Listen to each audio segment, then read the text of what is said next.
है मुख्यमंत्री देवेंद्र फडणवीस, उप मुख्यमंत्री एकनाथ शिंदे और अजित पवार उप मुख्यमंत्री है। लेकिन अब देखना होगा कि महाराष्ट्र में किस दल का कौन कौन मंत्री बनता है और आखिरकार कौन कौन आगे आता है, देखना काफी ज्यादा महत्वपूर्ण होगा क्योंकि चर्चाएं काफी ज्यादा तेज है। इस पर आप उस रिपोर्ट को देखिए। देवेंद्र सरिता गंगाधरराव फडणवीस ईश्वर साक्ष शपथ घेतो की मी एकनाथ गंगूबाई संभाजी शिंदे ईश्वर साक्ष शपथ घेतो की मी अजित आशाताई अनंतराव पवार गांभीर्यपूर्वक प्रतिज्ञा करतो की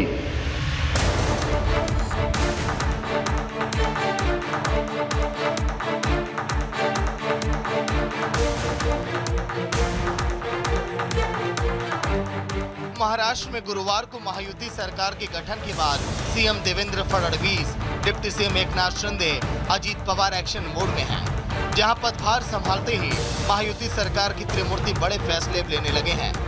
वहीं महाराष्ट्र में चुनावी इतिहास में प्रचंड जनादेश जीतने के बाद अब बारी महायुति सरकार के मंत्रिमंडल विस्तार की है, जिसे लेकर महाराष्ट्र के सियासी गलियारों में कयासों का बाजार गर्म है। महाराष्ट्र में महायुति सरकार का गठन, अब विभागों के बंटवारों पर सभी की नजर। महाराष्ट्र में देवेंद्र फडणवीस के नेतृत्व में महायुति सरकार बनने के बाद अब जल्द कैबिनेट का विस्तार होने वाला है। माना जा रहा है कि राज्य सरकार का विस्तार 11 या 12 दिसंबर को होने की पूरी संभावना है, जो कि विधानसभा के विशेष सत्र के बाद होगा।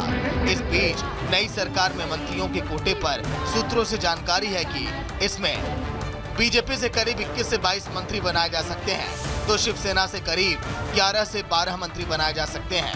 एनसीपी से करीब 9 से 10 मंत्री बनाए जाने की खबर है।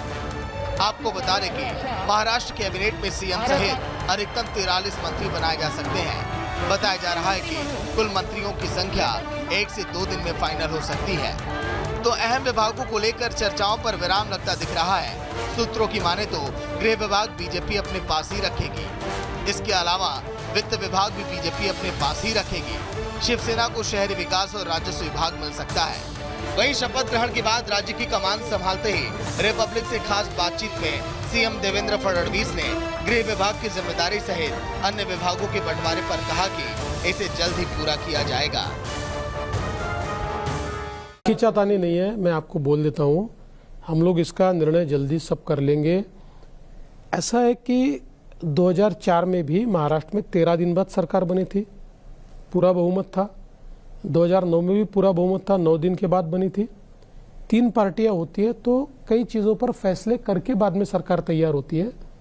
हम 3 पार्टियां हैं, ऑलमोस्ट हमने चीज़ें फाइनल कर ली, कुछ चीज़ें बची है उसको भी फाइनल करेंगे और एक्सपांशन भी करेंगे। महाराष्ट्र में सरकार बनाने की हैट्रिक लगाने के बाद अब सबकी निगाहें महायुति सरकार के विभागों के बंटवारों सहित जनता से किए गए उन सभी वादों के पूरे होने पर है, जिनके आधार पर लोगों ने महायुति को बम्पर वोटों से विजयी बनाया है। Bureau report, Republic Bharat.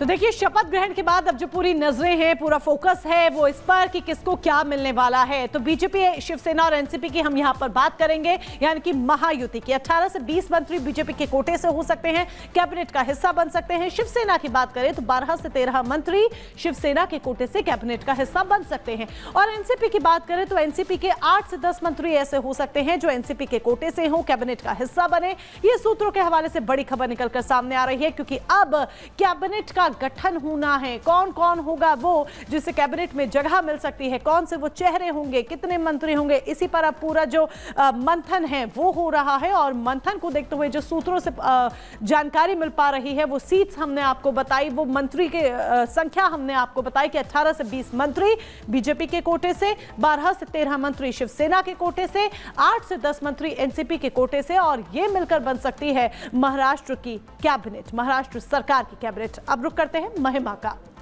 बिल्कुल। और अब खबरों में आगे बढ़ेंगे, बात करेंगे आतंकिस्तान की। देखिए, आतंक का बढ़ावा हमेशा पाकिस्तान देता है, लेकिन अब एक आतंकी है मसूद अजहर, जिसकी तरफ से सार्वजनिक तौर पर एक बड़ा बयान दिया गया है और इसके बाद से भारत में लगातार विरोध होते हुए नजर आ रहा है। और आपको ये भी हम जानकारी दे दें कि भारत लगातार आलोचना कर रहा है कि अब आतंकियों को चुन चुन कर पकड़ा जाएगा और मारा जाएगा। पूरी खबर आपको इस रिपोर्ट के जरिए बताते हैं।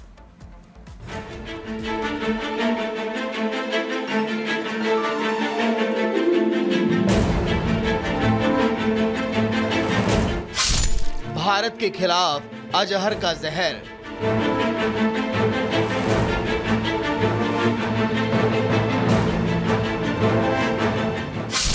मसूद अजहर का धमकी वाला वीडियो।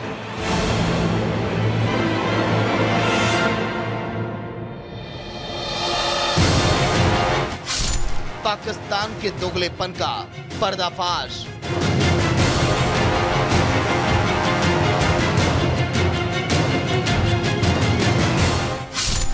भारत ने जमकर सुनाई खरी खोटी।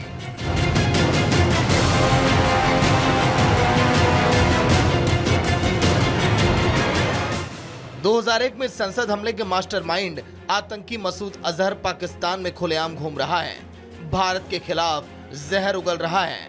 अजहर मसूद यूएनओ से घोषित वैश्विक आतंकी है, लेकिन पाकिस्तान उस पर कार्रवाई करने के बदले उसे पाल रहा है। बीते मंगलवार को आतंकी मसूद अजहर का एक वीडियो सामने आया, जिसमें वो भारत के खिलाफ जहर उगलता नजर आया। अजहर करीब 20 साल बाद सार्वजनिक मंच पर भाषण देते हुए नजर आया। पाकिस्तान स्थित आतंकी संगठन जैश के एक ऑनलाइन डिजिटल फोरम के मुताबिक मसूद अजहर ने वैश्विक इस्लामी साम्राज्य स्थापित करने और भारत इजराइल को निशाना बनाने वाले जिहादी आतंकवादी ऑपरेशन फिर से अब शुरू करने की कसम खाई है। अजहर ने अपने विवादित भाषण में भारत को धमकी दी है और कहा, भारत तेरी मौत करीब है। भाषण सुन रहे आतंकियों से कहा, हम तुम सबको इतने शक्तिशाली हथियार देकर कश्मीर भेजेंगे कि तबाही पर कांपते हुए टीवी एंकर भी पूछेंगे ये हथियार कहां से आए हैं। मुझे इस पर शर्म आती है, क्यों हमारे पास मेरी बाबरी मस्जिद को वापस लाने के लिए लड़ने वाले 300 लोग भी नहीं हैं। मीडिया रिपोर्ट्स के मुताबिक मसूद अजहर का ये भाषण नवंबर 2024 का बताया जा रहा है। ये भाषण बवाहलपुर के बाहर एक मस्जिद परिसर का बताया जा रहा है। हालांकि जैश ने खुद इस भाषण की लोकेशन और टाइमिंग का खुलासा नहीं किया। वहीं पाकिस्तान में मसूद अजहर को देखे जाने की खबर सामने आने के बाद भारत के तेवर अब सख्त हैं। भारत ने पाकिस्तान की दोगली नीति पर सवाल उठाए हैं। विदेश मंत्रालय के प्रवक्ता रणधीर जायसवाल ने शुक्रवार को प्रेस कॉन्फ्रेंस में कहा, वह संयुक्त राष्ट्र के द्वारा नामित आतंकवादी है। हम मांग करते हैं कि उसके खिलाफ कड़ी कार्रवाई की जाए ताकि उसे न्याय के कटघरे में लाया जा सके।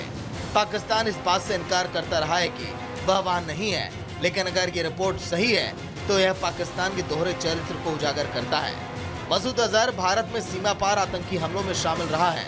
हम चाहते हैं कि उसके खिलाफ कड़ी कार्रवाई की जाए। मसूद अजहर भारत में कई आतंकी घटनाओं का जिम्मेदार है और उसका पाकिस्तान में यूं देखा जाना भारत और इजराइल के लिए जहर उगलना ये साबित करता है कि पाकिस्तान आतंकियों को पनाह देता है। Bureau report, Republic Bharat.